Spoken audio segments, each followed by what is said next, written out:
October in Portland meant constant drizzle, but tonight was different. Water came down in sheets so thick my windshield wipers could barely keep up. I'd been driving on autopilot for the last 20 minutes, my mind still replaying the surgery I'd just finished. The German Shepherd hadn't made it.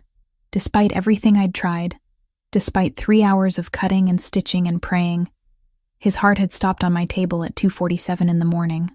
I pulled into my driveway and killed the engine, sitting there for a moment in the sudden silence. The house looked exactly as I'd left it 16 hours ago, dark and empty, a 2-story colonial that had belonged to my parents before the accident. 5 years later, and I still sometimes expected to see lights on in the kitchen, my mother's shadow moving past the window. The storm hadn't let up. I grabbed my bag from the passenger seat and made a run for the covered porch, getting drenched in the 10 seconds it took to cross from car to door. My scrubs were already soaked through from earlier, covered in blood and antiseptic, and now rainwater joined the mix. I needed a shower hot enough to burn the last 16 hours off my skin. That's when my headlights caught something on the concrete near the garage's side entrance. At first I thought it was oil, maybe leaked from my car earlier. But the color was wrong. Too dark, too thick, spreading in a pattern that moved toward the door instead of pooling in place. I stood on the porch, keys in hand, staring at that stain. Every rational part of my brain screamed to go inside the house, lock the door, call the police. Let someone else deal with whatever had bled that much on my property. But I'd spent the last decade of my life learning to recognize injury, to assess damage, to understand the difference between survivable wounds and fatal ones. And that amount of blood, fresh enough that the rain hadn't completely washed it away, meant someone was hurt. Badly. I crossed back to my car and grabbed the flashlight I kept in the glove compartment. The beam cut through the darkness, following the trail. It led to the garage's side door, the one I never locked because Mrs. Patterson's orange tabby liked to hide in there during thunderstorms. The door hung slightly ajar. My heart hammered against my ribs as I pushed it open. The garage smelled like motor oil and old cardboard, familiar scents from a lifetime of parking in here. But underneath was something else, metallic and warm. More blood. I swept the flashlight across the space. Boxes I'd never unpacked after my parents died lined the walls, stacked next to my father's old workbench, and tools he'd never use again. And there, collapsed against the far wall between a pile of winter tires and a broken lawnmower, was a man. He was unconscious, head tilted back against the concrete, skin pale enough to look gray in the flashlight's beam. His clothes were expensive. I could tell that much even in their current state. The suit had probably cost thousands before it got shredded and soaked in blood. His white shirt was more red than white now, particularly around his left side where his hand pressed weakly against his abdomen. I should have run. Should have called 911 and let the professionals handle this. But my training kicked in before my common sense could catch up, and I was moving toward him, dropping to my knees in the spreading pool of blood on the concrete. Hey. I touched his shoulder, checking for a pulse at his neck. Strong enough, but too fast. Can you hear me? No response. His head lolled to the side when I touched him, and I got my first clear look at his face. Even unconscious and bleeding out, he was striking. Sharp cheekbones, strong jaw, black hair plastered to his forehead. The kind of face you'd see in a magazine spread, not collapsed in a stranger's garage. I forced myself to focus. Assessment first. Questions later. I peeled his hand away from the wound and used my pocket knife to cut away his shirt. The hole was small, neat. Entrance wound on the left side of his abdomen, maybe 3 inches above his hip bone. I rolled him slightly, checking for an exit wound. Nothing. The bullet was still in there. Okay, I said, though he couldn't hear me. You picked the right house to bleed out at. I'm good at this. I was. Just not usually with humans. The next part was a blur of action driven by muscle memory. I ran inside, grabbing the emergency medical kit I kept for wildlife rescues, the one that was definitely not legal for human use, but contained everything I needed. Sterile gloves, gauze, antibiotics meant for large animals, surgical tools that would get me arrested if anyone official found out. I also grabbed towels, bottled water, and the bottle of whiskey from the kitchen cabinet. Not for him. For me. Because my hands were shaking, and I needed them steady for what came next. Back in the garage, I set up my makeshift surgical field on the oil-stained concrete. The stranger hadn't moved, which was good. Easier to work on someone who wasn't thrashing around. I cut away the rest of his shirt, using water-soaked towels to clean the area around the wound as much as possible. The bullet had entered clean, but the internal damage was anybody's guess. I could see the edges of the wound tract, tissue torn and bleeding sluggishly. He'd already lost so much blood that his body was starting to shut down, preserving what was left for vital organs. If I didn't get that bullet out and stop the bleeding, he'd be dead within the hour. I'd done this procedure hundreds of times. On dogs hit by cars, cats shot by cruel neighbors, even a deer once that had stumbled into someone's backyard. The anatomy was similar. Not identical, but close enough. My hands stopped shaking once I started working. The whiskey helped.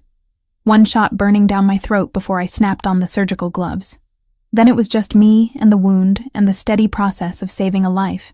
I irrigated the wound channel with sterile saline, watching the flow to gauge depth. The bullet had angled upward slightly, missing his intestines by what looked like less than an inch. Lucky. Absurdly lucky. I used the smallest forceps, probing carefully, feeling for metal. There, about 2 inches deep, lodged against muscle tissue. I worked it free slowly, carefully, trying not to cause more damage than the bullet itself had created. When it finally came loose, I dropped it into an empty coffee can with a metallic clink that seemed too loud in the silent garage. The bleeding increased once the bullet was out, but I'd expected that. Pressure first, then sutures. I packed the wound with gauze, pressing hard enough that the stranger groaned, the first sound he'd made since I'd found him. Good. Pain meant nerve function, meant he was still in there fighting. I worked fast after that, suturing layer by layer. Muscle first, then subcutaneous tissue, finally skin. My stitches were neat and precise, habits formed from years of veterinary surgery translating perfectly to this illegal operation on a complete stranger in my garage. By the time I finished, dawn was starting to break. Gray light filtered through the garage's single window, turning everything the color of old concrete. The stranger's color had improved marginally, his breathing steadier now that he wasn't actively bleeding to death. I'd started an IV line using equipment meant for dehydrated dogs, pumping fluids into him to replace what he'd lost. I sat back on my heels, surveying my work. The wound was closed, cleaned, dressed with proper bandages. I'd injected him with antibiotics strong enough to kill an infection in a 200-pound mastiff. His pulse was still too fast, but not dangerously so. If he made it through the next few hours without his organs shutting down, he'd probably survive. Probably. I needed to move him. Couldn't leave him bleeding on my garage floor where anyone could see through the window. The house was safer, more private. Using a technique I'd learned for moving injured horses, I maneuvered him onto a plastic tarp and dragged him across the garage, through the side door, into the mudroom that connected to my kitchen. He was heavy, pure muscle under that expensive suit, built like someone who spent serious time in a gym. By the time I got him onto the old couch in my living room, I was sweating despite the morning chill. I covered him with blankets, checked his pulse again, made sure the IV was still flowing properly. Then I just stood there, looking down at this stranger who'd chosen my garage to collapse in, and realized exactly what I'd done. I'd committed at least 3 felonies in the last 2 hours. Failure to report a gunshot wound, practicing medicine without a license, potentially harboring a criminal because people who got shot and crawled into random garages instead of going to hospitals were usually running from something. The gun. I'd forgotten about the gun. I went back to the garage and found it where it had fallen from his hand, a matte black pistol that looked military grade. I picked it up carefully, using a towel, and brought it inside, hid it in the hall closet behind winter coats I never wore. Evidence I should have left alone, but couldn't quite bring myself to throw away. Back in the living room, I collapsed into the armchair across from the couch where my patient slept.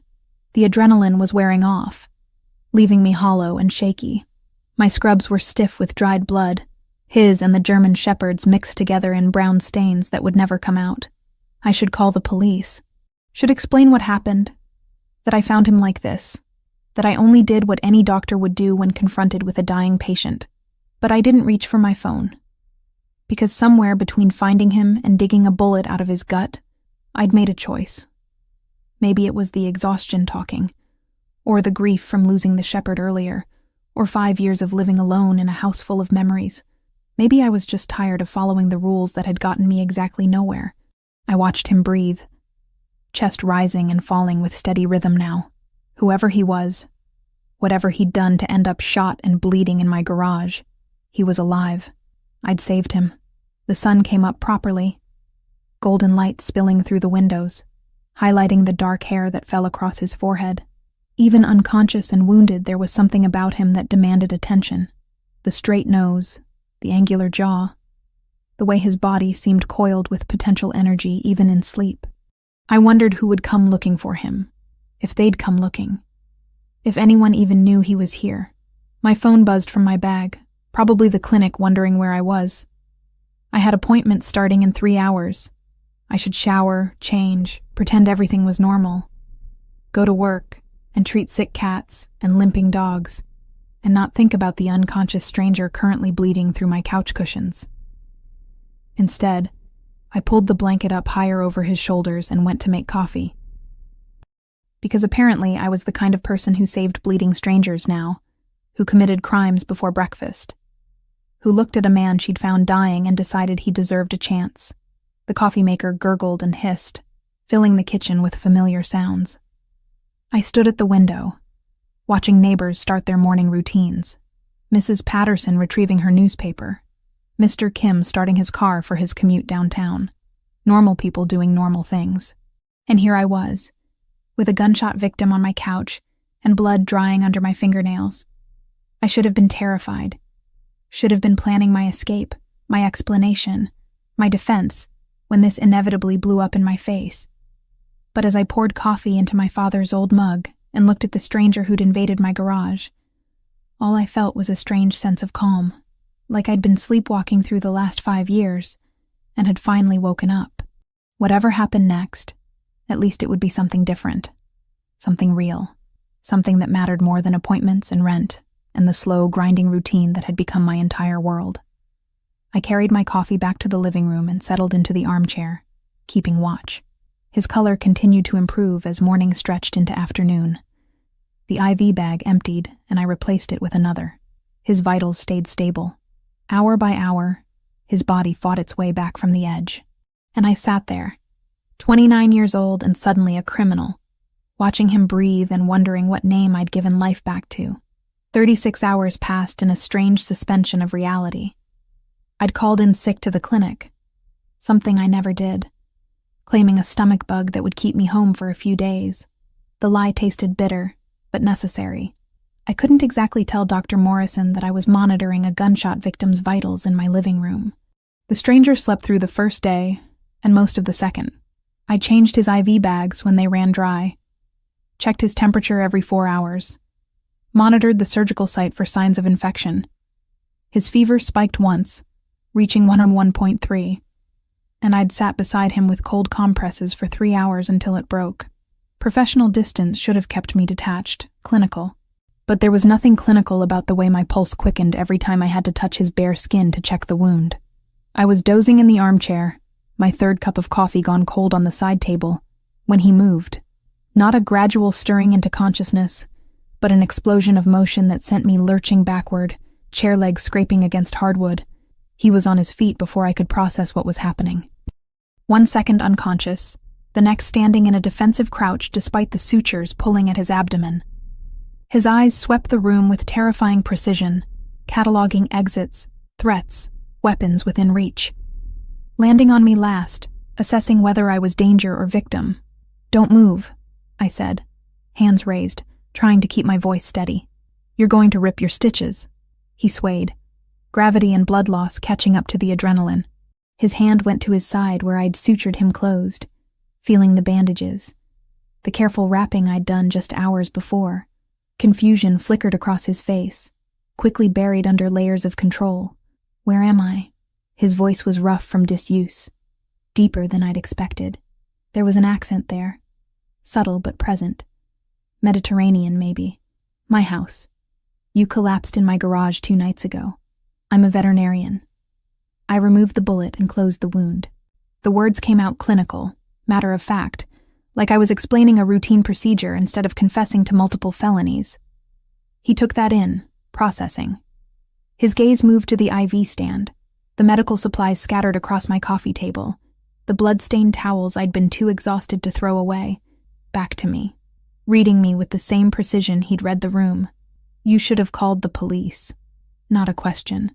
A statement of fact about what normal people did when they found bleeding strangers. Probably. I stayed where I was, giving him space. But you didn't go to a hospital, which meant you couldn't. And you had a gun. So I made a choice. Something shifted in his expression, not quite softening but recalibrating. He moved back to the couch, lowering himself with careful control that couldn't quite hide the pain. Sweat had broken out across his forehead from the brief exertion. You need to lie down, I said, moving toward him. You lost a lot of blood. Your body needs rest to rebuild red blood cells. I'm fine. But he was already leaning back against the cushions, his body overruling his pride. You're not fine. You had a bullet lodged against your psoas muscle. If I'd been half an inch off with the forceps, you'd have intestinal perforation right now. I checked his pulse, timing it against my watch. Still elevated but not dangerously so. And you've been unconscious for 36 hours, which is actually a good sign. Means your body was using energy for healing instead of consciousness. He let me check the wound site, lifting his arm when I needed access, watching me work with an intensity that made my hands less steady than they should be. The surgical site looked good. No signs of infection, minimal inflammation around the sutures. Clean pink tissue beginning to knit together. You're good at this, he said. I do it for a living, just usually with different patients. I'm grateful, truly. He paused, and I could see him weighing how much to say. My name is Christopher. Olivia. I pressed the edges of the bandage back into place, careful not to pull at the adhesive. Are you going to tell me why someone shot you, Christopher? I work in import and export. Sometimes there are disagreements with competitors over territory. The lie was so transparent I almost laughed. Import and export. Right. Like the kind that came in shipping containers with customs paperwork, not the kind that involved gunfights and crawling into strangers' garages. And the person who shot you? Are they going to come looking? No. Certainty in that single word. They think I'm dead. My men will have found the scene by now, seen the blood, assumed I didn't make it. Your men. I sat back, putting professional distance between us again. So not exactly legitimate import and export. His mouth curved, not quite a smile. Would you believe me if I said it was complicated? I'd believe that you're not going to tell me the truth. I stood, gathering the medical supplies, needing something to do with my hands, which is fine. It's probably better if I don't know.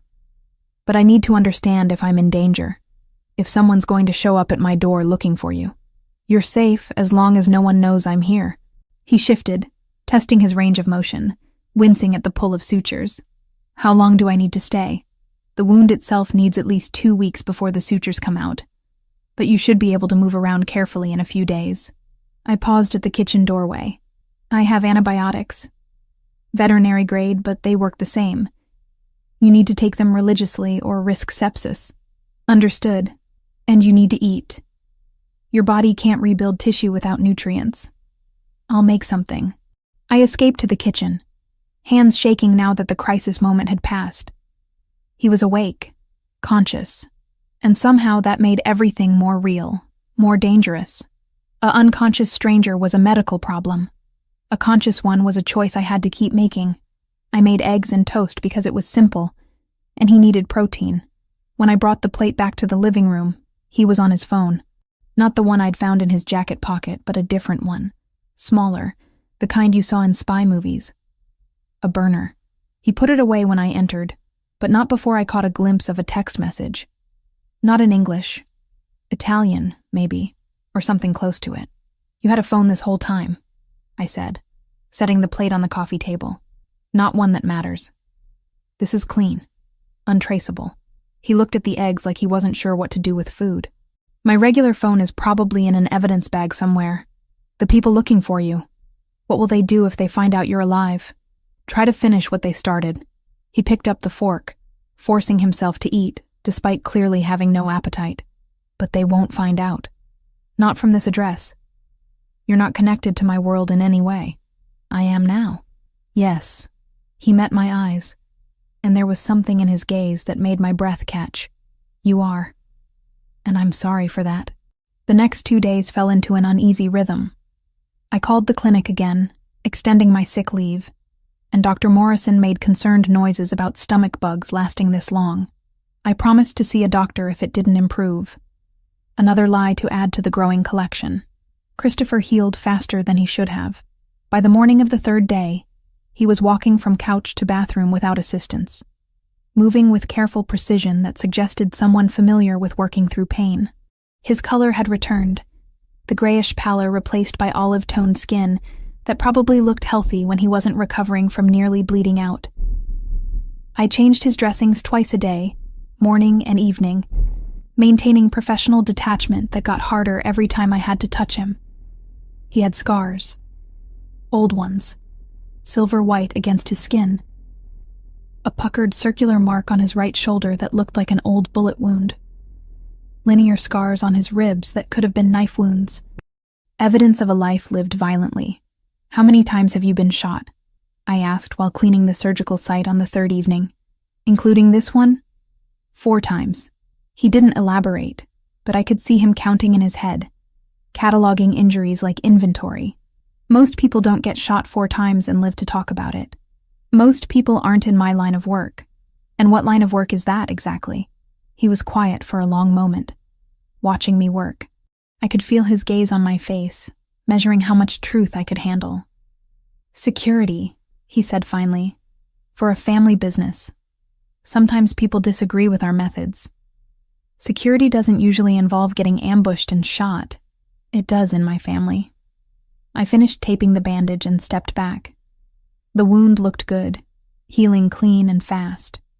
No infection. Minimal scarring if I'd done the sutures right. He'd probably end up with a neat white line to add to his collection. Your family. Are they looking for you? Yes. He pulled his shirt down, covering the bandages. They think I'm in a secure location recovering. I prefer it that way. Better they don't know I had to hide in a civilian's garage. Pride? Practicality. The fewer people who know where I am, the fewer chances someone uses that information against me. He stood, testing his balance, and I noticed how he positioned himself between me and the windows, without seeming to think about it. Instinct. You've been kind. More than I deserved. Once I'm mobile, I'll leave and you can go back to your normal life. And if your normal life includes people trying to kill you, then I deal with it. But not here. Not where it could affect you. Something about the way he said it. Casual certainty that violence was inevitable. Made me realize exactly how far out of my depth I was. This wasn't some action movie. This was real. He expected people to try to kill him. Expected it enough to plan around it. Who shot you, Christopher? He was quiet for so long I thought he wouldn't answer. Then he sighed, running a hand through his dark hair. And I saw exhaustion in the gesture. Not physical. Something deeper. The full name is Christopher Valentasi. My family manages certain business interests on the West Coast. Import, export, transportation, real estate. Some of it legitimate, some of it less so. He met my eyes. A rival organization, the Sinaloa cartel, decided they wanted to expand north into our territory. I was meeting with one of my men when they ambushed us. My man didn't make it. I got lucky. Lucky. I looked at the bandages hidden under his shirt. You call getting shot and nearly bleeding to death in a stranger's garage lucky? I call breathing lucky. His expression was unreadable. I've seen what happens when the cartel wants someone dead and succeeds. So yes, I'm lucky. And grateful. You saved my life, Olivia. That's not something I take lightly. The way he said my name, careful and deliberate like he was tasting it, sent heat through me that had nothing to do with the medical care I'd been providing. I stepped back. Needing distance. Needing to remember that this man was dangerous in ways that had nothing to do with the gun I'd hidden in my hall closet. You need to keep taking the antibiotics, I said, defaulting to clinical professionalism. And don't push too hard too fast. Internal injuries need time to heal properly. Understood. He watched me retreat to the kitchen. and I felt his gaze like a physical touch. "Olivia?" I stopped, not turning around. "Thank you for everything. For not calling the police. For taking care of me. For keeping me alive. I won't forget that." I nodded, not trusting my voice, and escaped to the relative safety of the kitchen where I could pretend the reason my hands were shaking had everything to do with stress, and nothing to do with the way Christopher Valentasi looked at me like I was something precious he hadn't expected to find. If I'd been half an inch off with the forceps, "You'd have intestinal perforation right now." I checked his pulse, timing it against my watch. "Still elevated, but not dangerously so. And you've been unconscious for 36 hours, which is actually a good sign. Means your body was using energy for healing instead of consciousness." He let me check the wound site, lifting his arm when I needed access, watching me work with an intensity that made my hands less steady than they should be. The surgical site looked good. No signs of infection, minimal inflammation around the sutures. Clean pink tissue beginning to knit together. "You're good at this," he said. "I do it for a living, just usually with different patients. I'm grateful, truly." He paused, and I could see him weighing how much to say. "My name is Christopher. Olivia." I pressed the edges of the bandage back into place, careful not to pull at the adhesive. "Are you going to tell me why someone shot you, Christopher?" "I work in import and export. Sometimes there are disagreements with competitors over territory." The lie was so transparent I almost laughed. Import and export. Right. Like the kind that came in shipping containers with customs paperwork, not the kind that involved gunfights and crawling into strangers' garages. "And the person who shot you? Are they going to come looking?" No. Certainty in that single word. "They think I'm dead. My men will have found the scene by now, seen the blood, assumed I didn't make it." "Your men." I sat back, putting professional distance between us again. "So not exactly legitimate import and export." His mouth curved, not quite a smile. "Would you believe me if I said it was complicated?" "I'd believe that you're not going to tell me the truth." I stood, gathering the medical supplies, needing something to do with my hands, which is fine. It's probably better if I don't know. But I need to understand if I'm in danger, if someone's going to show up at my door looking for you. "You're safe as long as no one knows I'm here." He shifted, testing his range of motion, wincing at the pull of sutures. "How long do I need to stay?" "The wound itself needs at least 2 weeks before the sutures come out, but you should be able to move around carefully in a few days." I paused at the kitchen doorway. "I have antibiotics. Veterinary grade, but they work the same. You need to take them religiously or risk sepsis." "Understood. And you need to eat. Your body can't rebuild tissue without nutrients." "I'll make something." I escaped to the kitchen, hands shaking now that the crisis moment had passed. He was awake, conscious, and somehow that made everything more real, more dangerous. A unconscious stranger was a medical problem. A conscious one was a choice I had to keep making. I made eggs and toast because it was simple, and he needed protein. When I brought the plate back to the living room, he was on his phone. Not the one I'd found in his jacket pocket, but a different one. Smaller, the kind you saw in spy movies. A burner. He put it away when I entered, but not before I caught a glimpse of a text message. Not in English. Italian, maybe, or something close to it. "You had a phone this whole time," I said, setting the plate on the coffee table. "Not one that matters. This is clean. Untraceable." He looked at the eggs like he wasn't sure what to do with food. "My regular phone is probably in an evidence bag somewhere. The people looking for you. What will they do if they find out you're alive? Try to finish what they started." He picked up the fork, forcing himself to eat, despite clearly having no appetite. "But they won't find out. Not from this address. You're not connected to my world in any way." "I am now." "Yes."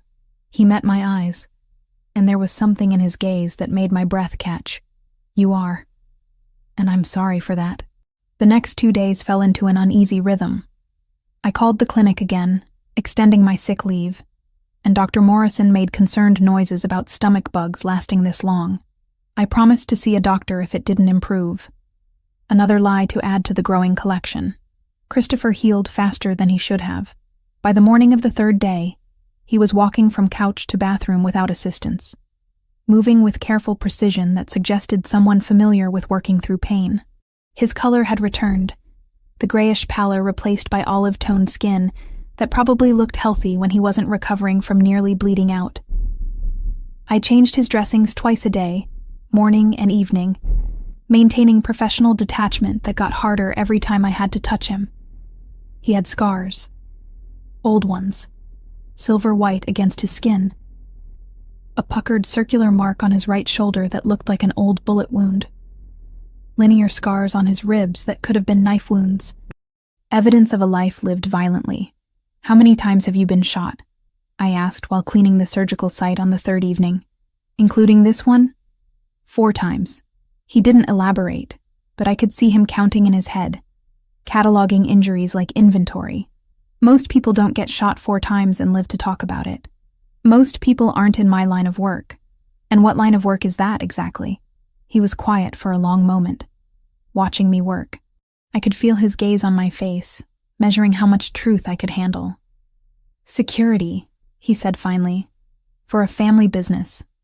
Sometimes people disagree with our methods. Security doesn't usually involve getting ambushed and shot. It does in my family." I finished taping the bandage and stepped back. The wound looked good, healing clean and fast. No infection. Minimal scarring if I'd done the sutures right. He'd probably end up with a neat white line to add to his collection. "Your family. Are they looking for you?" "Yes." He pulled his shirt down, covering the bandages. "They think I'm in a secure location recovering. I prefer it that way. Better they don't know I had to hide in a civilian's garage. Pride? Practicality. The fewer people who know where I am, the fewer chances someone uses that information against me." He stood, testing his balance, and I noticed how he positioned himself between me and the windows, without seeming to think about it. Instinct. "You've been kind. More than I deserved. Once I'm mobile, I'll leave and you can go back to your normal life. And if your normal life includes people trying to kill you, then I deal with it. But not here. Not where it could affect you."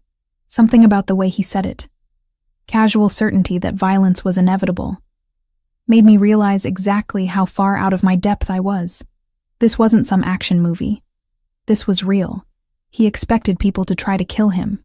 Expected it enough to plan around it. "Who shot you, Christopher?" He was quiet for so long I thought he wouldn't answer.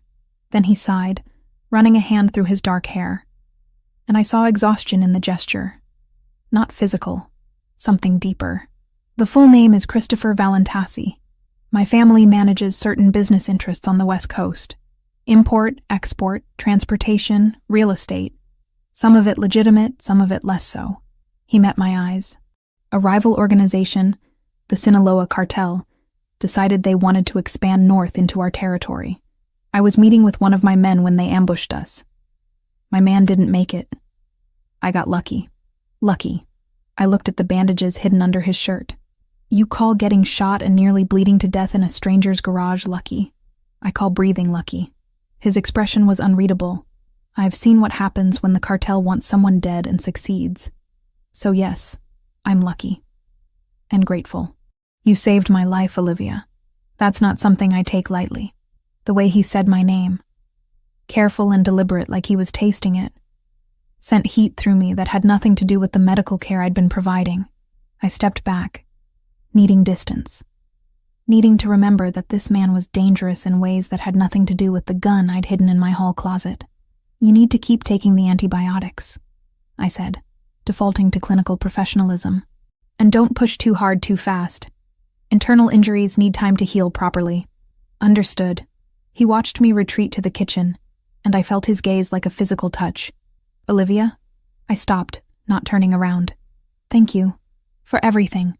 For not calling the police, for taking care of me, for keeping me alive. I won't forget that."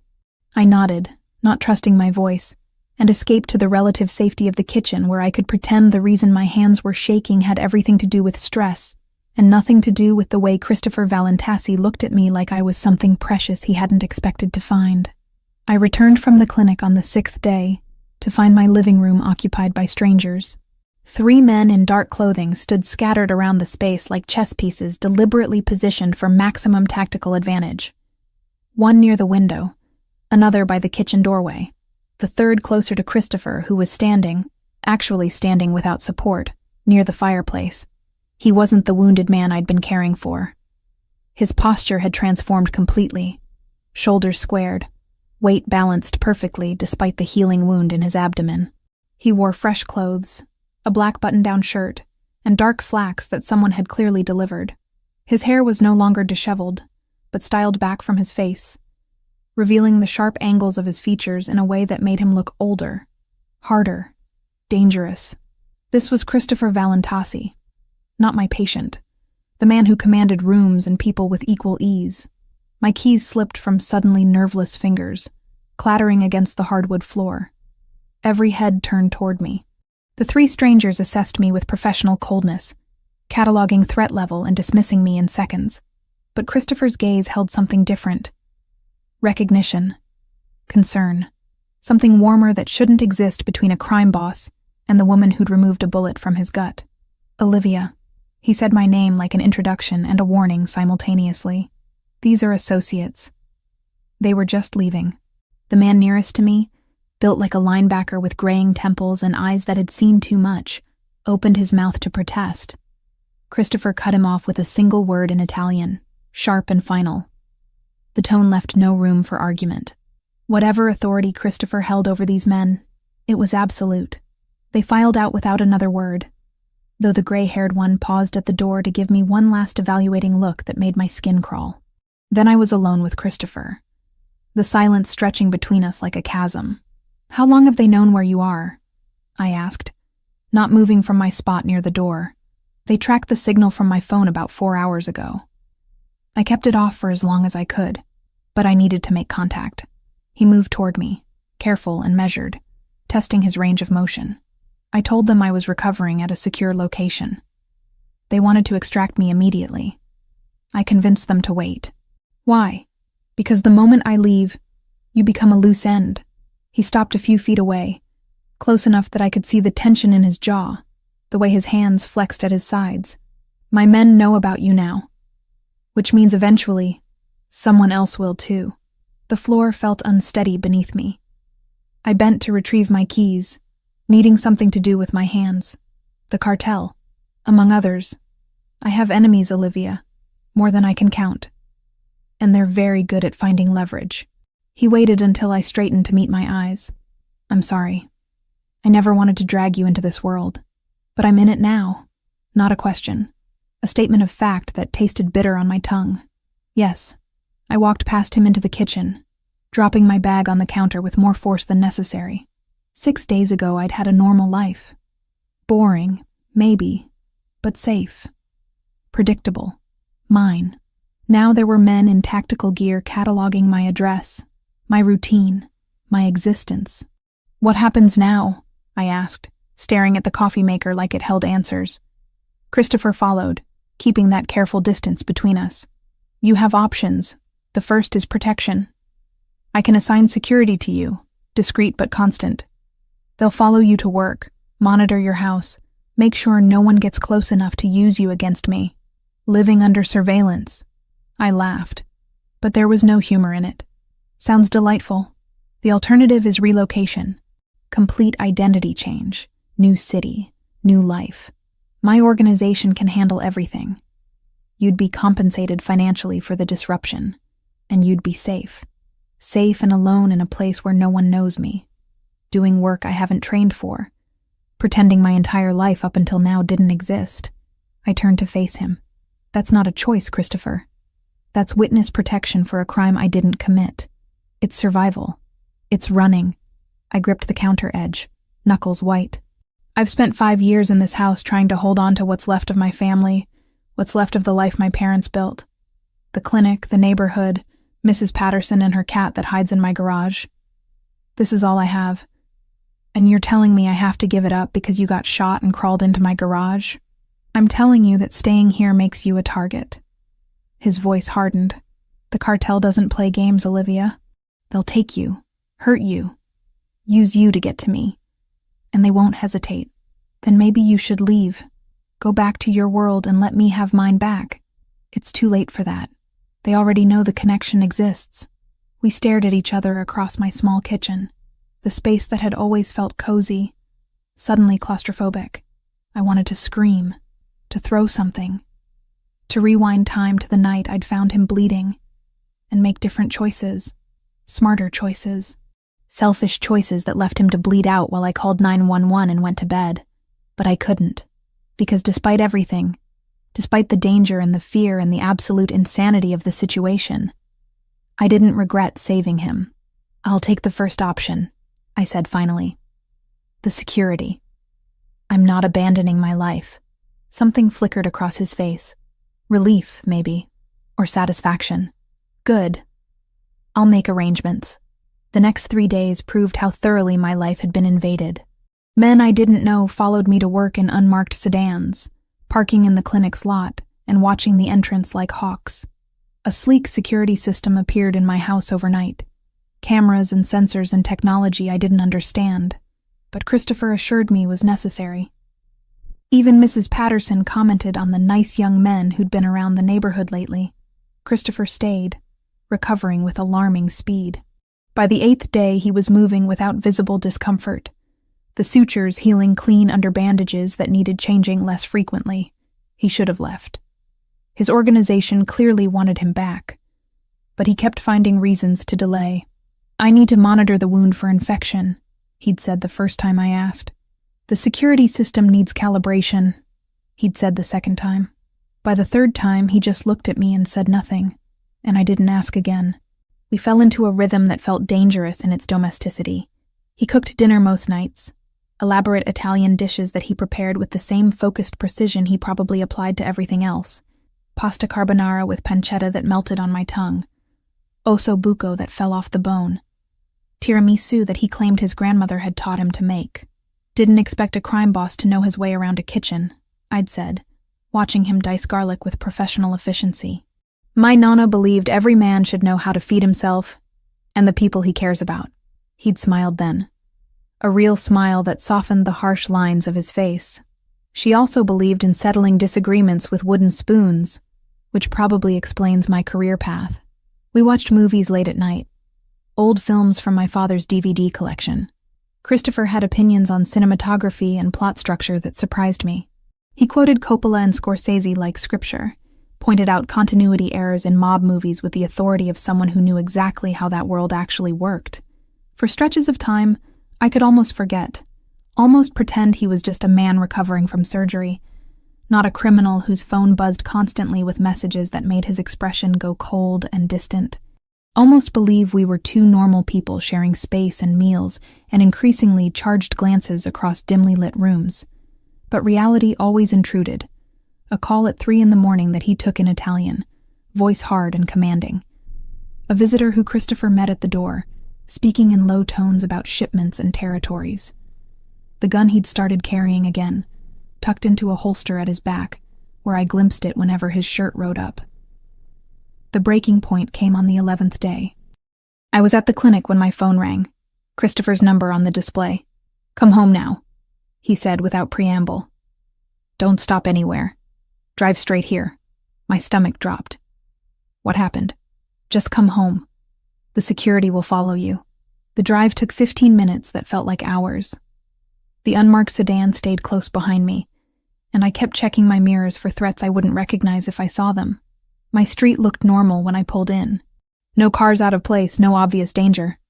But Christopher opened the door before I reached it, pulling me inside with a grip that was just shy of painful. "They know." He shut the door, engaged 3 separate locks. "The cartel. They have your name, your address, where you work. Everything." I couldn't breathe. How? Someone talked. Or someone saw something. It doesn't matter how. He moved to the window, checking the street through a gap in the curtains. "What matters is that you're not safe here anymore. You said the security can be bypassed. People can be bribed or killed. There's surveillance photos, Olivia. You arriving at work, leaving the clinic, shopping at the grocery store. They've been watching you for at least 3 days." The room tilted sideways. I sat down hard on the couch, the same couch where I'd performed surgery on him a week and a half ago. where he'd slept and healed and become part of my life in ways I hadn't meant to allow. "I'm moving you tonight," Christopher continued, already in tactical mode. "Pack what you need. You're coming to my property. 40 acres, controlled access, security that actually works." "No." He turned, surprise cracking through his composure. "This isn't negotiable." "Yes, it is." I stood, anger replacing fear, because anger was easier to handle. "You don't get to make unilateral decisions about my life. I'm trying to keep you alive. By putting me in a cage," my voice rose, months of stress and fear and exhaustion pouring out. "First it's discreet security, then it's surveillance. Now it's moving to your compound like some kind of prisoner. Where does it end, Christopher? When do I get to make my own choices? When the people trying to kill you are dead or in prison?" He crossed the room in 3 strides, getting in my space, using his size to intimidate. It worked. "You don't understand what these men are capable of, what they'll do to get to me. Then maybe you should leave." I shoved at his chest, my hands meeting solid muscle that didn't budge. "Get out of my house, out of my life, and let me go back to being nobody." "It's too late for that." He caught my wrists, not hard enough to hurt, but firm enough to stop me. "The second I bled on your garage floor, it was too late. I should have let you die." I knew it wasn't true even as I said it, but I needed to hurt him the way I was hurting. Probably. His grip tightened fractionally. "But you didn't. You saved me. And now I'm trying to return the favor. I don't want your favors. I want my life back. I can't give you that." His voice dropped, something raw breaking through the controlled exterior. "I can't undo what happened. Can't make you invisible again. All I can do is keep you breathing. And I need you to let me do that."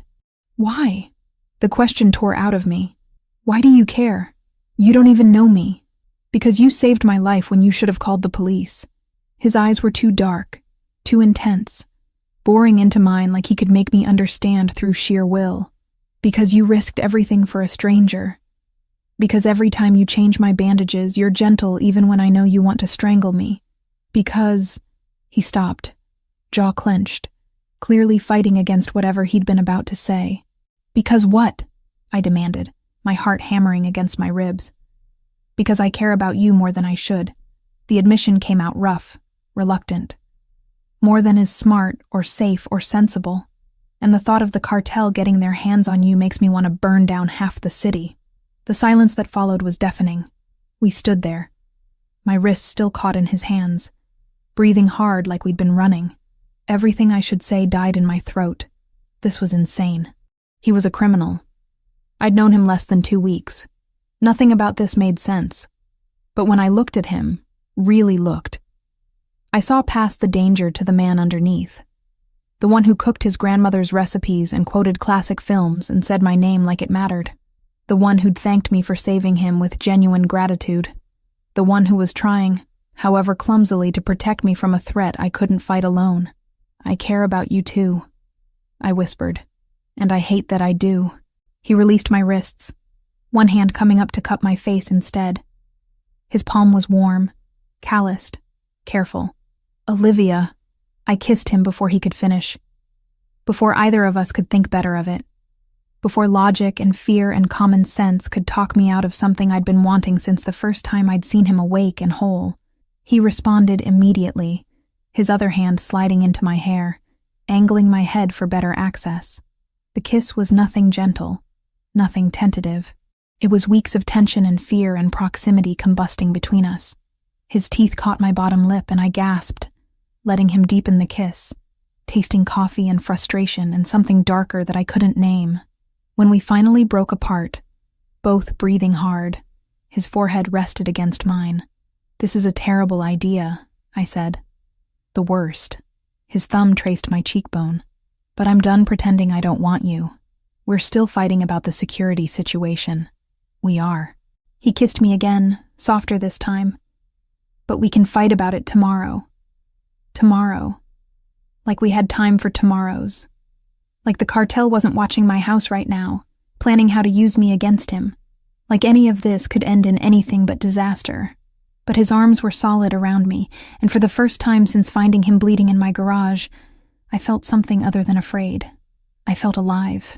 Christopher's property sat 20 minutes outside the city limits, accessed by a private road that wound through dense forest, before opening onto manicured grounds.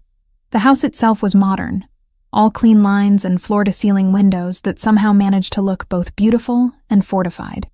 I'd packed 2 suitcases worth of clothes and essentials, leaving the rest of my life behind like it belonged to someone else. "The guest wing is this way," Christopher said, leading me through spaces that felt more like an art gallery than a home. Marble floors, minimalist furniture, abstract paintings that probably cost more than my yearly salary. You'll have your own bathroom, closet space, privacy. Privacy. In a house where armed men patrolled the perimeter and cameras monitored every entrance. But I didn't argue. The alternative was staying in my house and waiting for the cartel to make their move. The bedroom he showed me was larger than my entire living room back home. A king-sized bed dominated the space, dressed in white linens that looked like they'd never been slept in. The attached bathroom had a soaking tub and a shower with more jets than I knew what to do with. "It's beautiful," I said, because it was. Also cold, impersonal.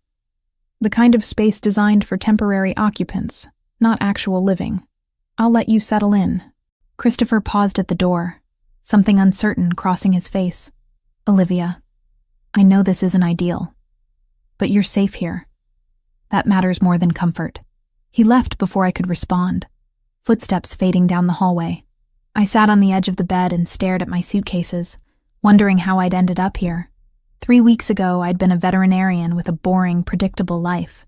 Now I was living in a crime boss's compound, hiding from a Mexican drug cartel, and apparently falling for the man who'd dragged me into this nightmare. The next morning, I returned to work.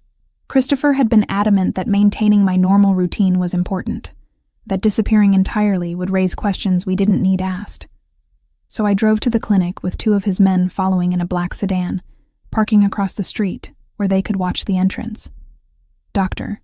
Morrison commented on my improved health during our first break. "Stomach bug finally cleared up?" "Yeah. Thankfully." The lie came easier than it should have. "Just needed some rest." "Well, you look better, almost relaxed." He grinned. "Got a new boyfriend or something? You're glowing." I laughed it off, but his words stuck with me through afternoon appointments. Was I glowing? And if so, what did that say about me that danger and Christopher Valentassi's proximity had the same effect as falling in love? The first real glimpse into Christopher's world came on my 5th night at the property. I was reading in the living room when rapid footsteps and raised voices erupted from somewhere deeper in the house. Christopher appeared in the doorway, his expression grim. "I need your help. Medical emergency." I followed him through corridors I hadn't explored yet, down stairs that led to what looked like a converted basement. A man sat on a metal examination table, his right arm wrapped in blood-soaked towels. He was young, maybe 25, with sweat pouring down his face and eyes glassy with pain. "Guard dog got him during a pickup," Christopher explained. "Tore through muscle. We can't take him to a hospital without questions." The man, who Christopher introduced as Ryan, nodded weakly. "Sorry, boss, I should have been faster." "Save the apologies. Olivia's going to fix you up." I approached carefully, unwrapping the makeshift bandage. The damage was extensive. Deep lacerations through the bicep, tissue torn and bleeding freely. I'd seen similar injuries in large breed attacks on other animals. This was bad, but manageable. "I need clean water, sterile towels, and my medical kit from upstairs," I said, slipping into professional mode. "Also whiskey. This is going to hurt." For the next 90 minutes, I cleaned and sutured Ryan's arm while Christopher watched from the corner. The work was familiar, grounding. Tissue was tissue, whether it belonged to a dog or a man. My hands moved with practiced precision, closing layers one at a time until the wound was sealed and properly dressed. "Take these twice a day," I told Ryan, handing him a bottle of antibiotics. "And keep the wound clean. If you see any signs of infection, redness, heat, swelling, you come find me immediately." "Thank you, Miss Olivia." He flexed his fingers experimentally. "You're good at this." After Ryan left with Franco, who'd appeared at some point to collect him, Christopher and I stood alone in the medical room. You didn't hesitate, he said. He needed help. That's what I do. Most people would have questions, concerns about treating criminals. I treat animals who bite and scratch and try to kill me all the time, I replied. At least Ryan said thank you. Something in his expression softened.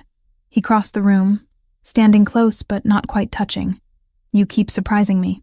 Is that good or bad? I haven't decided yet. Over the following 2 weeks, I met more of Christopher's world. Franco became a familiar presence. A man in his 40s with gray temples and eyes that missed nothing. He clearly disapproved of my involvement, but respected Christopher too much to voice objections. We reached an understanding based on mutual wariness. Thomas handled the financial side of the organization, legitimate and otherwise.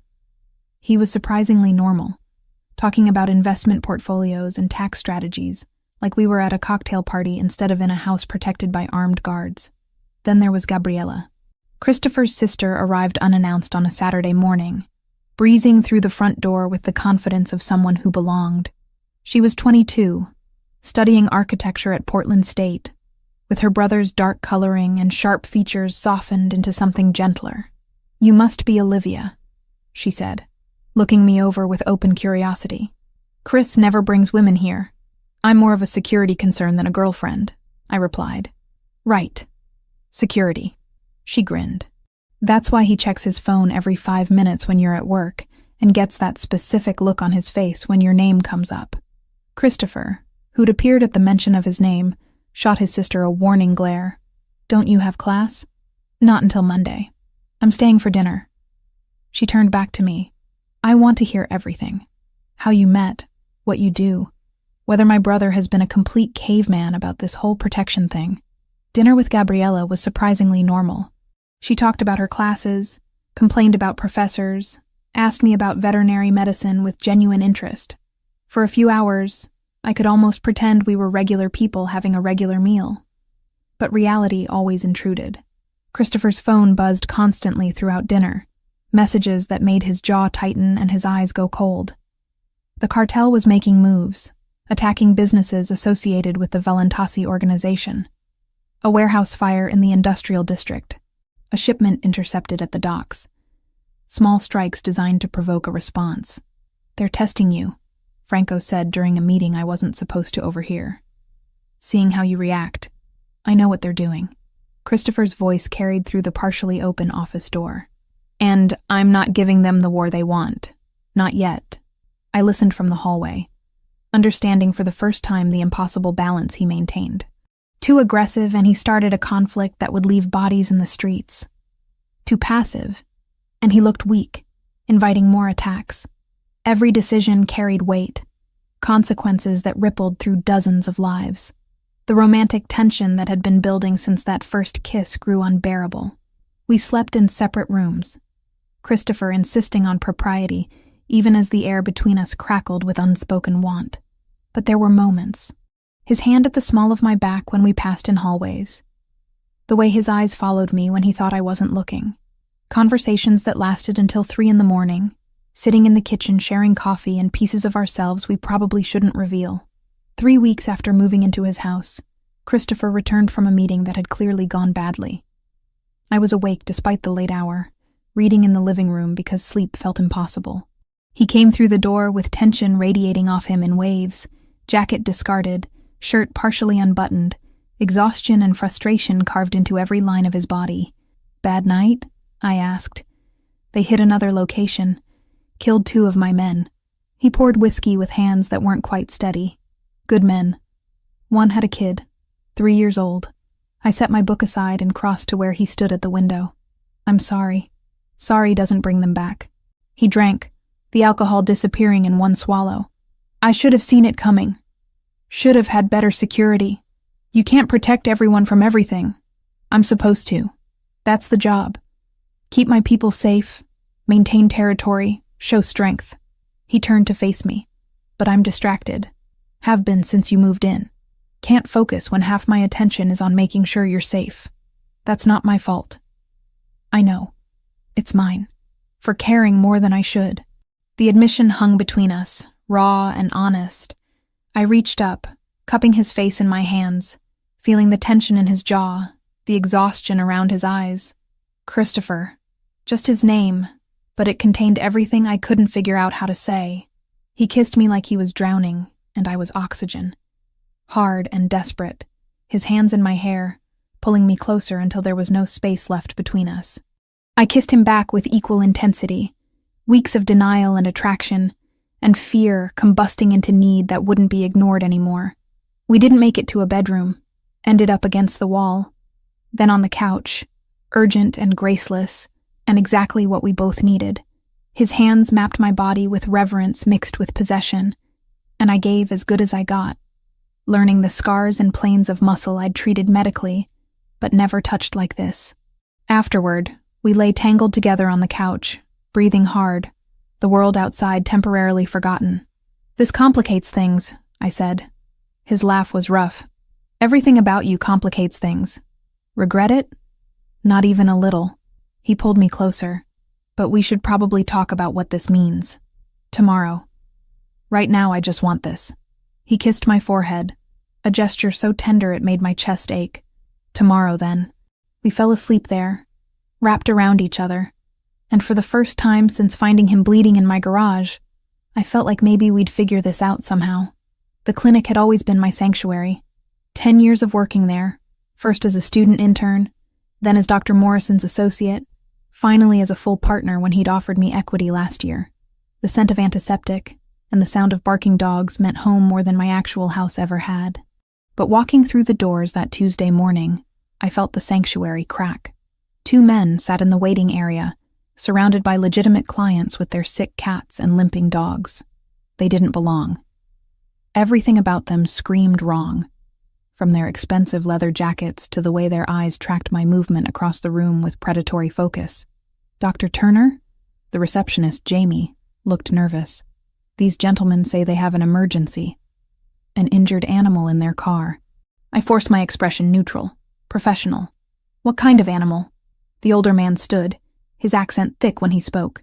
"Dog, German Shepherd, hit by car maybe an hour ago. He's bleeding bad." Every instinct screamed trap, but there were witnesses. Mrs. Patterson sat in the corner with her orange tabby. The Hendersons waited with their Labrador. I couldn't cause a scene, couldn't let panic show on my face. "Bring him to exam room 3, I said. "I'll meet you there." I walked through the back hallway, pulled out my phone with shaking hands, and typed a single word to Christopher. Problem. Exam room 3 felt smaller with 2 strange men occupying the space. They carried a pet carrier between them, the kind meant for cats, far too small for a German Shepherd. My stomach dropped. "Set it on the table," I instructed, moving to wash my hands, buying time. The older man placed the carrier down with care that seemed genuine, but when he opened the latch, there was no dog inside. Just an envelope. Manila. Thick with contents I already knew I didn't want to see. "What is this?" I kept my voice steady through sheer force of will. "Open it. Not a request." Inside were photos. Me leaving the clinic yesterday. Me at the grocery store 3 days ago. Me and Christopher through the windows of his property, close enough that whoever took them had been on the grounds. And underneath, printed on plain paper, a list. My full name, address, social security number, my parents' death certificates, the clinic's tax ID. "We know who you are, Dr. Turner." The older man spoke with disturbing politeness. "We know who you're protecting, and we need information." "I don't know what you're talking about." The lie tasted like ash. "Christopher Valentasi. When he leaves the property, where he goes, how many men guard him, which routes he takes." He smiled, and it was worse than any threat. "You live with him now. You see things. We just need you to share. And if I refuse, this clinic." He gestured around us. "Beautiful place. Would be shame if something happened. Fire maybe. Or maybe that nice girl at reception has accident on way home. Or maybe Dr. Morrison's granddaughter, she's 8, yes? Walks home from school alone on Tuesdays." Ice flooded my veins. "You're threatening children. I'm offering opportunity for cooperation. You help us. Everyone stays safe. You refuse." He shrugged. "We find other ways to get information. Less pleasant ways. The door burst open before I could respond. Christopher's men, the two who'd followed me to work, weapons drawn.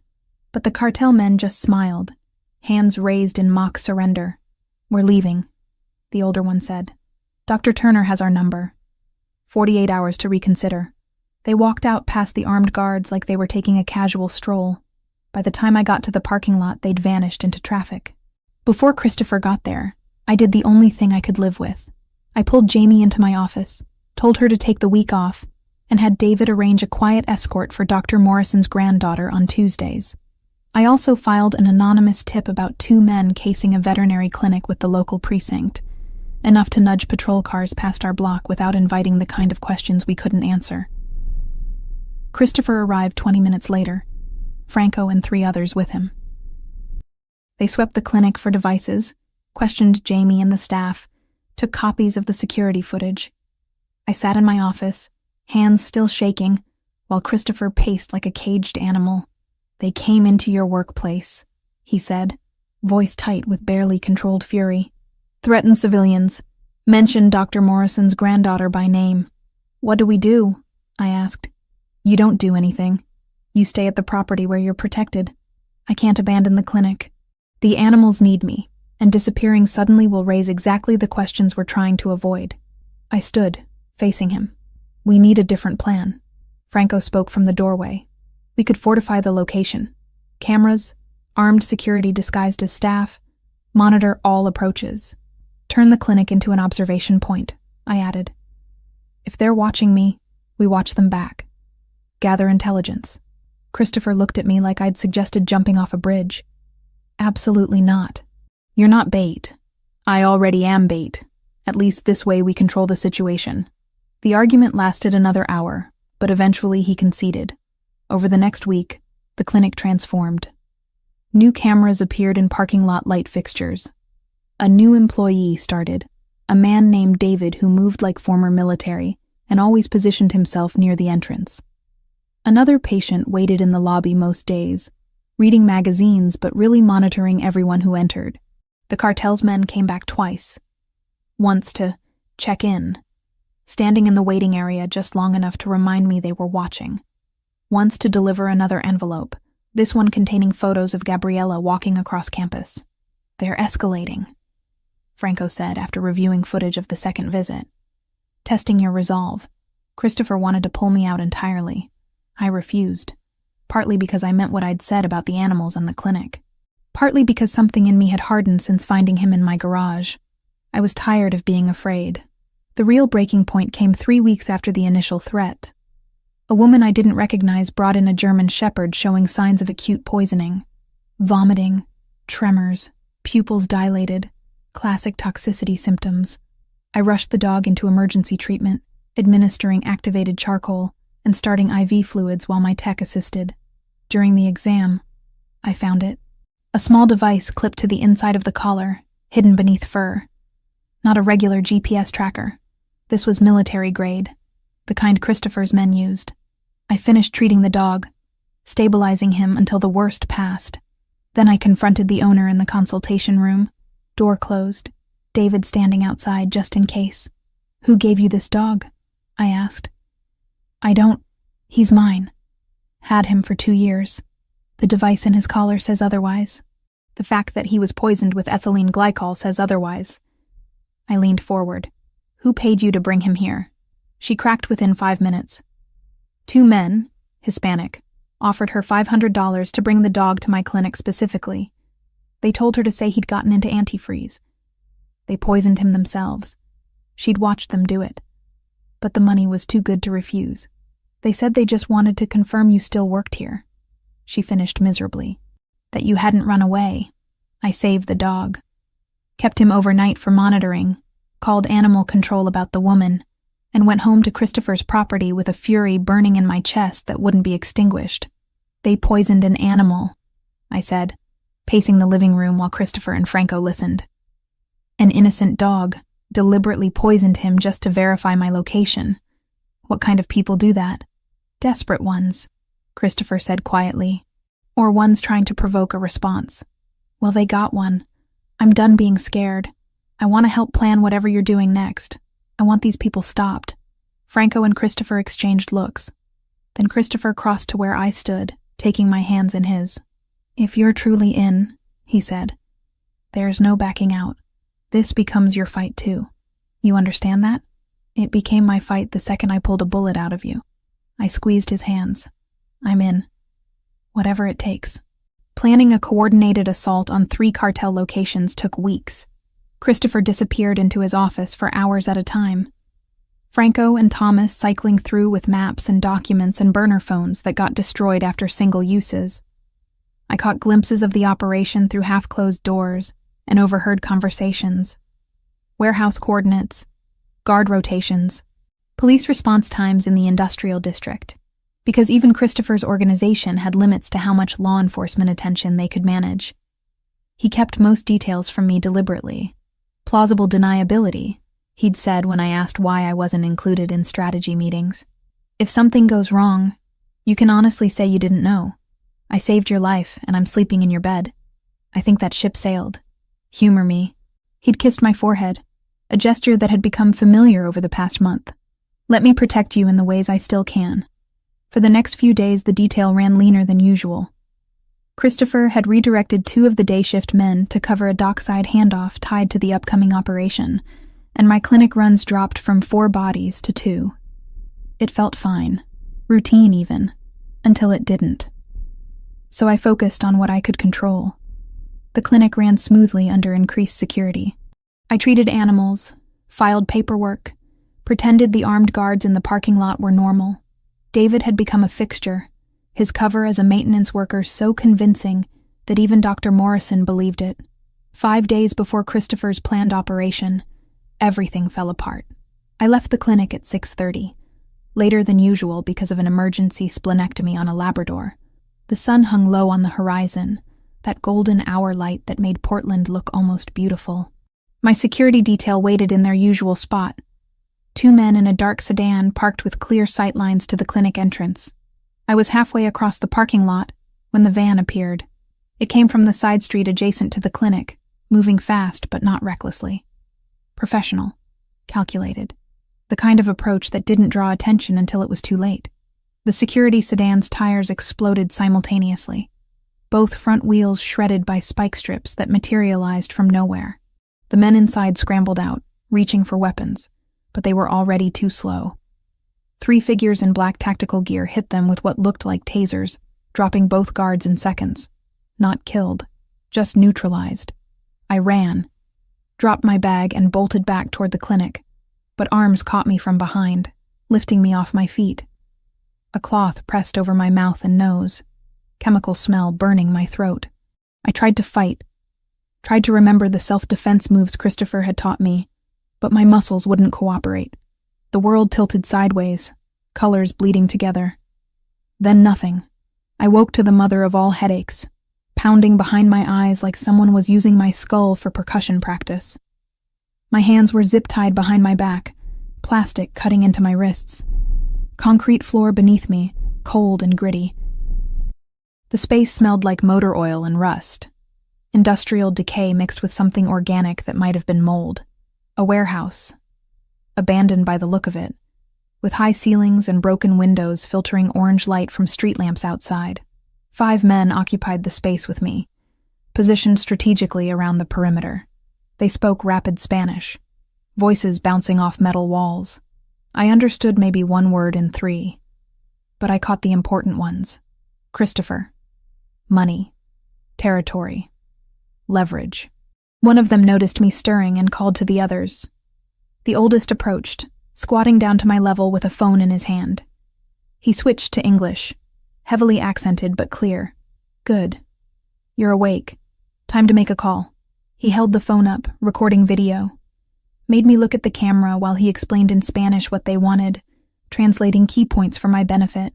Christopher had 48 hours to meet their demands. Abandon the planned operation. Withdraw from disputed territories. Turn over control of 3 major shipping routes. In exchange, I'd be returned unharmed. If he refused, they'd start removing my fingers and mailing them to his property. The man seemed proud of that detail, like he'd come up with it himself. After recording, They zip-tied my ankles and left me against the wall while they settled into what looked like a long wait. I forced myself to focus, to observe instead of panic. Christopher had drilled this into me during those late-night training sessions. If something happens, stay calm. Notice everything.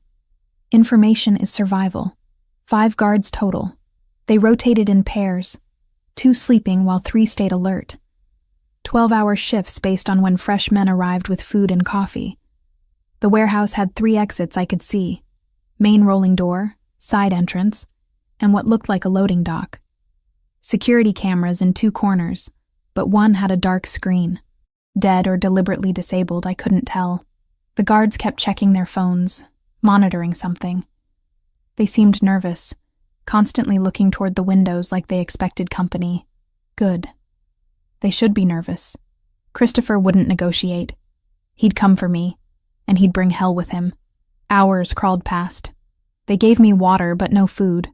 Probably worried I'd vomit with the head injury I clearly had. One guard, younger than the others, almost seemed sympathetic. He loosened my wrist ties slightly when the others weren't looking. Gave me a folded jacket to sit on instead of bare concrete. Sorry, he muttered in English. Business, nothing personal. I didn't respond.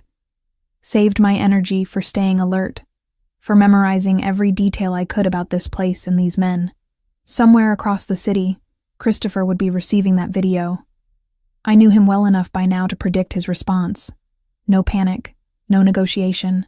Just cold, calculated fury channeled into action. He'd accelerate the operation timeline, throw every resource he had into finding me before the deadline expired. The thought should have been comforting. Instead, it terrified me. Because I'd seen the maps in his office, heard Franco talk about acceptable casualties and collateral damage. Christopher would burn half the city to get me back, and people would die in the process. Good people. His people. Maybe even him. Night fell. The guards changed shifts. New men arrived, fresher, more alert. They brought food and beer, celebrating something in rapid Spanish I couldn't follow. One checked his phone and laughed, showing the screen to his companions. Whatever was on it made them all relax, tension draining from the space. That worried me more than the threats had. Relaxed guards meant they felt safe, like they'd won something. Around 3 a.m, the atmosphere changed. The guards stopped talking, started moving with purpose. More men arrived, at least 10 additional bodies flooding into the warehouse. They carried weapons openly now, AR-15s and tactical gear that looked military surplus, preparing for something big. One guard left the security camera unattended while helping unload ammunition crates. I craned my neck, catching a glimpse of the screen. The camera showed the warehouse perimeter, the empty lot surrounding us. And there, at the edges of the frame, shadows moved with coordinated precision. Too organized to be random, too purposeful to be anything but assault teams. Christopher.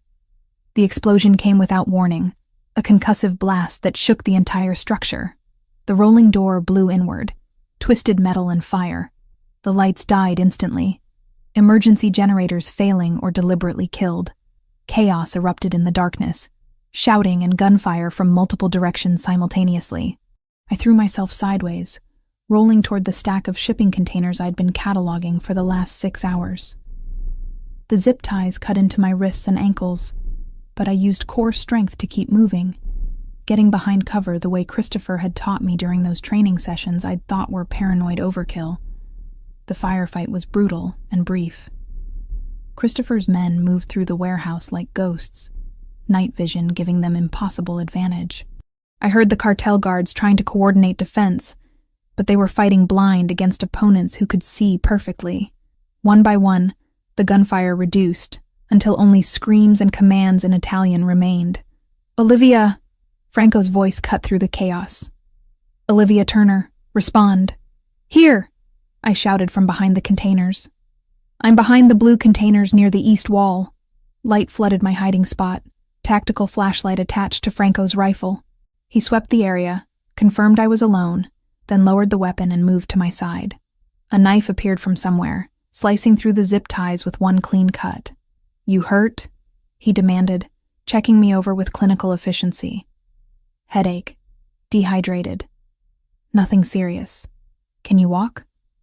Yes. Then move. We're not clear yet.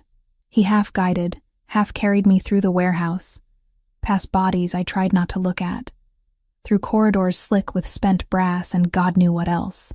The exit led to Portland's industrial district, familiar enough that I knew we were only 15 minutes from Christopher's property. And there he was, standing beside one of the black SUVs, blood on his shirt, expression carved from stone until he saw me.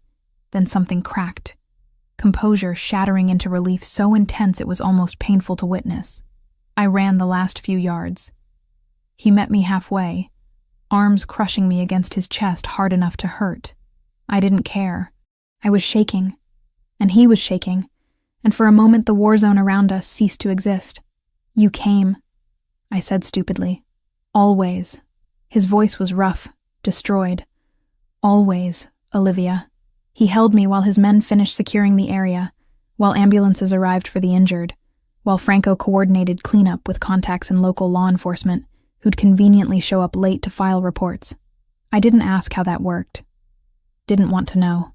Later, much later, in the safety of his property with medical staff fussing over my head injury, Christopher told me the cost. All 3 cartel locations had been hit simultaneously with mine. The operation had succeeded beyond expectations. Cartel leadership was dead or captured, their presence in the region effectively eliminated. But 7 of Christopher's men hadn't made it home. 7 families he'd have to visit with condolences and cash that would never be adequate compensation. I'm sorry, I said, holding his hand in both of mine. Don't be. They knew the risks. And they'd do it again to bring you home. He pressed his forehead to mine. I would have burned every cartel stronghold from here to the border. Lost 100 men if that's what it took. That's terrifying. That's love. The aftermath of the rescue stretched into weeks that felt suspended between relief and reckoning. The Cartel de Sinaloa's presence on the West Coast had been effectively dismantled. 3 major locations destroyed. Leadership either dead or captured. Their remaining operatives scattered and leaderless. Christopher's organization had won decisively, but victory came at a price measured in coffins and grieving families. I attended all 7 funerals. Christopher tried to discourage me, saying it wasn't necessary, that these men understood the risks when they signed on. But I insisted. They died rescuing me, and the least I could do was witness how their families mourned. The 3rd funeral was for a man named David, not the same David who'd been working security at my clinic, but a 26-year-old with a wife and infant daughter. His widow held the baby during the service, and when she looked at me across the cemetery, I saw no blame in her eyes, just exhaustion, like she'd expected this outcome from the moment her husband chose this life. She doesn't hate you, Franco said quietly, standing beside me in the November chill. None of them do. They know how this world works. That doesn't make it easier. It's not supposed to be easy. If it was easy, we'd all be monsters. Christopher spent long hours over the following weeks consolidating power, establishing agreements with adjacent organizations to ensure the territory vacuum left by the cartel didn't invite new problems. He met with representatives from families I'd never heard of, negotiations conducted in Italian and English, and occasionally languages I couldn't identify. The dining room table became a war room, covered in maps and documents and burner phones that got destroyed after single conversations. I returned to the clinic 4 weeks after the kidnapping. Dr. Morrison hugged me so hard I thought my ribs might crack, then immediately launched into complaints about how behind we'd gotten on records. The normalcy of it, the mundane frustration over paperwork and appointment scheduling, felt like oxygen after drowning. The security remained, though. David, the real David who'd been posing as maintenance, stayed on permanently. Christopher had offered him double salary to continue the position, and he'd accepted without hesitation.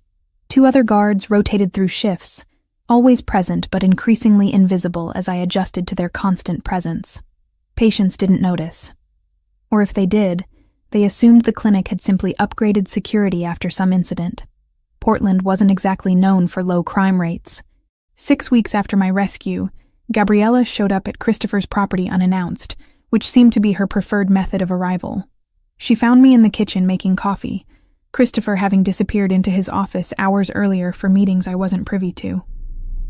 "We need to talk," she said, dropping her bag on the counter with the dramatic flair only 22-year-olds could manage. "About? About the fact that you're living here, sleeping with my brother, and apparently got kidnapped by a drug cartel." She fixed me with a look that reminded me uncomfortably of Christopher. "And nobody thought to mention any of this to me until I overheard Franco talking to Thomas last week."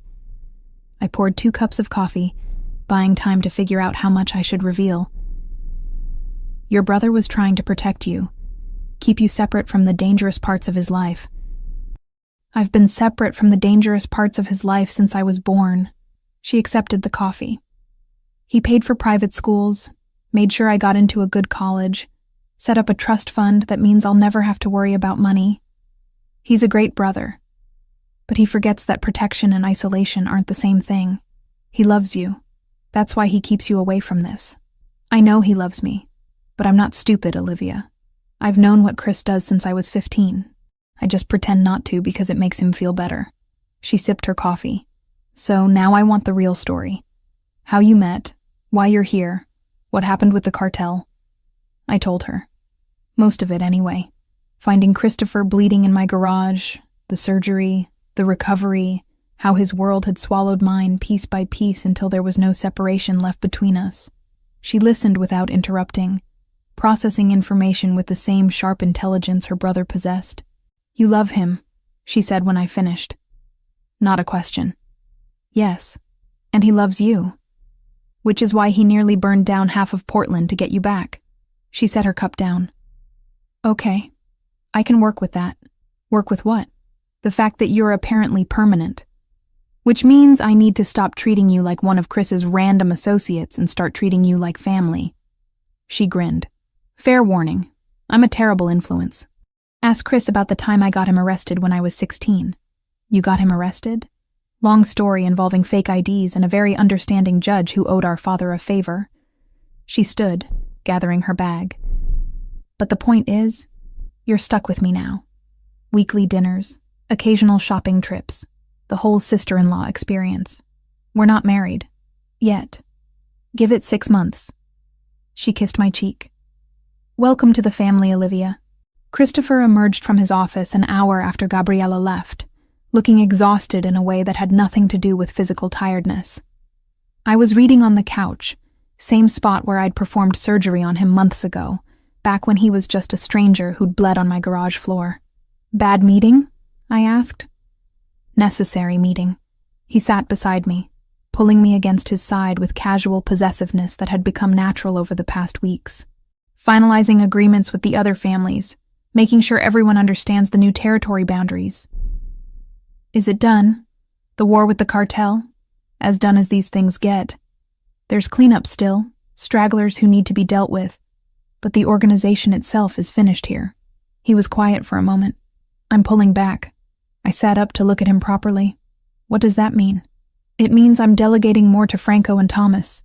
Means I'm stepping away from the day-to-day operations, focusing on the legitimate businesses instead." He met my eyes.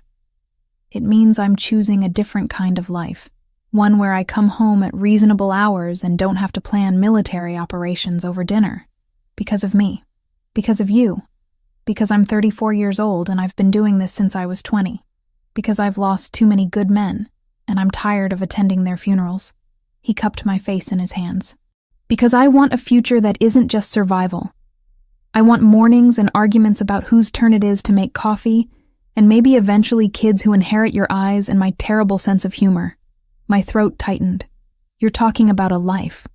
"I'm talking about our life. If you want it." I thought about the woman I'd been 6 months ago. Alone in a house full of memories, working endless hours at a clinic, because going home to emptiness felt worse than exhaustion. Existing but not really living. Just moving through days that blurred together into meaningless routine. Then I thought about the woman I'd become. Still a veterinarian, still saving animals, but also someone who'd learned to shoot, who'd survived kidnapping, who'd fallen in love with a man who ran a criminal empire, and somehow made me feel safer than I'd ever felt in my careful, law-abiding life. "I want it," I said. "All of it. The mornings and the arguments and the future you're describing." He kissed me then, soft and careful like I was something precious he couldn't quite believe he got to keep. Outside, Portland rain started falling, that constant November drizzle that made everything gray and cold. But inside, in this house that had become home, wrapped in arms that had held me through fear and danger and rescue, I felt nothing but warm. "We should probably discuss logistics," I said when we came up for air. "Like whether I'm moving in officially or if we're pretending I have my own place still. You've been living here for 2 months. I think the pretense ship has sailed." "Fair point. What about the clinic?" "I'm not giving that up. I wouldn't ask you to. Your work matters. Saving things is who you are." He brushed hair back from my face. "We'll figure out the balance. Together. Together." 6 months ago, that word would have terrified me. Now it felt like the only thing that made sense. 6 months. That's how long it had been since I'd found Christopher Valentasi bleeding in my garage, since I'd made the choice that changed everything. Half a year of learning to live in a world I'd never imagined, of falling in love with a man who commanded empires and killed enemies, of becoming someone I barely recognized when I looked in the mirror. But the woman staring back wasn't worse.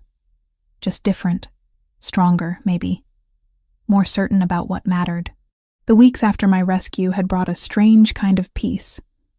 Christopher consolidated power with methodical precision, establishing agreements with neighboring organizations that ensured stability. The Cartel de Sinaloa was finished on the West Coast, their territory absorbed or redistributed according to negotiations conducted in languages I only half understood. Franco handled most of the logistics, allowing Christopher to step back from daily operations in ways he'd never permitted himself before. I returned to the clinic full-time.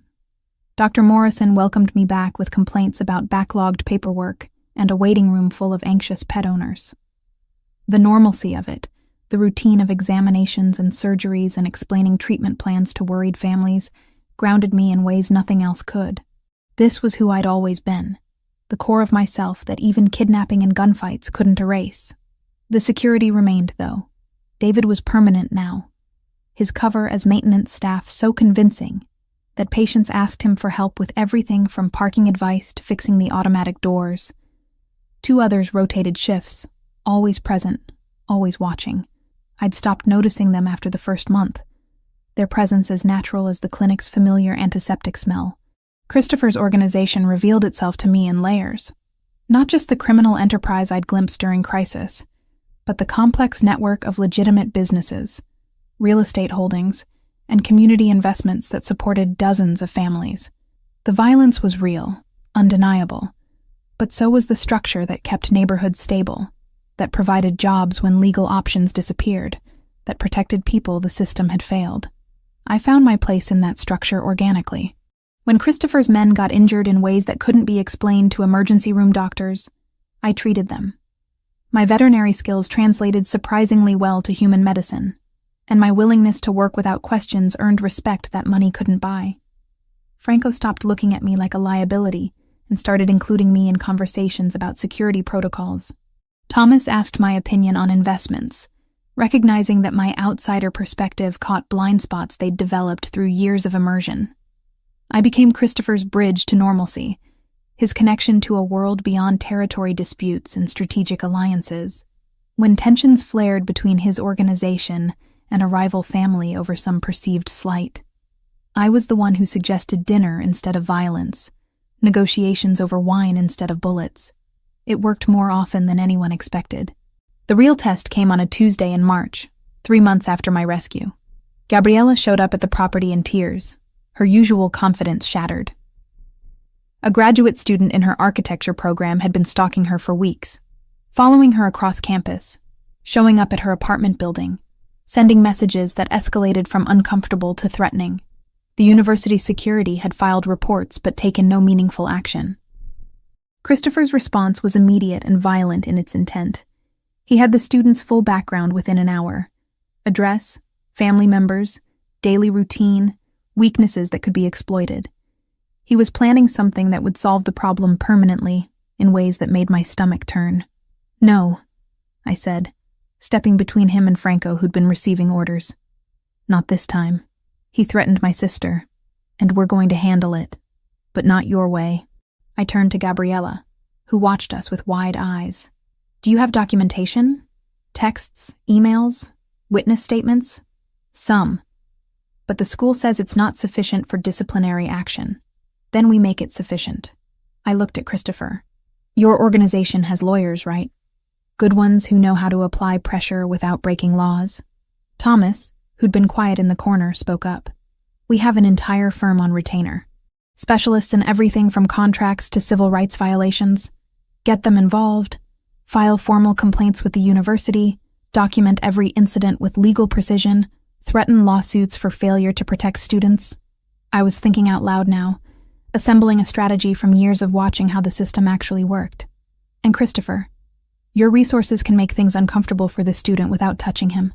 Lease violations at his apartment building you happen to own. Traffic tickets for every minor infraction. Legal pressure that makes his life miserable without crossing into criminal territory. Franco looked skeptical. That could take weeks. I don't care if it takes months. We're doing this right. I held Christopher's gaze. Trust me. He did. Over the next 3 weeks, we built a case that the university couldn't ignore.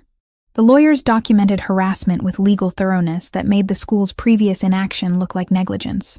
The student found himself under scrutiny from every angle, legal problems multiplying until his attention shifted from Gabriella to his own survival. The university expelled him to avoid the lawsuit we'd prepared. A permanent restraining order ensured he'd face criminal charges if he ever approached Gabriella again. No violence, no disappearances.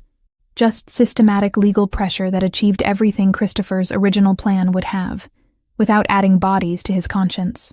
You were right, he admitted afterward, holding me close in the quiet of our bedroom. I would have killed him. Felt justified doing it. But your way was better. Your instinct is always to protect through force. Mine is to heal. I traced the scar on his abdomen, the surgical line where I'd saved his life 6 months ago. We balance each other. You make me better. You know that? You make me braver. Spring arrived gradually in Portland, the constant rain finally breaking for days of unexpected sunshine. Christopher and I established routines that felt remarkably domestic, considering who we were and how we'd started. I kept my position at the clinic. He managed the legitimate businesses while Franco handled operations requiring more discretion. We had dinner with Gabriella weekly, her gratitude for how we'd handled her situation manifesting in terrible cooking attempts and stories about her classes. Franco softened toward me after watching how I'd protected Gabriella. He started asking my opinion on conflicts before they escalated, recognizing that I saw solutions his years in the organization had blinded him to. Thomas included me in investment meetings, my medical knowledge proving useful for evaluating healthcare acquisitions the organization pursued as legitimate cover. I wasn't naive about Christopher's world. Men still died in territory disputes. Businesses still operated in gray legal areas. Violence remained the ultimate currency when negotiation failed. But I'd also seen the families who depended on the organization for survival. The communities kept stable by Christopher's presence. The complicated morality of a man who ran a criminal empire but loved his sister and kept his promises. One evening in April, exactly 6 months after I'd found him bleeding in my garage, I came home from the clinic to find Christopher in the kitchen. He was cooking, something elaborate involving fresh pasta and sauce that smelled like his grandmother's recipes. Armed guards patrolled the perimeter outside. Security cameras monitored every approach, but inside these walls it felt like home. Dance with me, he said suddenly, abandoning the stove. There's no music. Don't need music. He pulled me close, one hand at my waist, the other finding mine. We swayed slowly in the kitchen's golden light, moving to rhythm only we could hear. You saved me, he said quietly against my hair. That night in your garage, you saved my life. But you saved more than that. You saved something in me I thought was dead. The part that could still feel something beyond violence and strategy. The part that believed in futures instead of just survival. My throat tightened. You saved me too. From a life that was just going through motions. From being alone in a house full of memories with nothing to look forward to. But more of the same. We saved each other then. Yeah, we did. Outside, storm clouds gathered on the horizon. Thunder rumbled in the distance, promising the kind of downpour that had been falling the night we met. But inside, wrapped in Christopher's arms, I felt nothing but safe. We'd survived violence and kidnapping and impossible choices. We'd built something real from chaos. Something that looked like love and felt like home. He kissed me as the first drops of rain hit the windows, soft and certain, like he had all the time in the world to prove what I already knew. We were permanent. Whatever came next, we'd face it together, balancing his strength with my compassion, his world with my healing, his darkness with my light. 6 months ago, I'd been a veterinarian who saved a bleeding stranger. Now I was Olivia Turner, Christopher Valentasi's partner in every way that mattered, living a life I'd never imagined and wouldn't trade for anything. The pasta probably burned. We didn't notice until much later.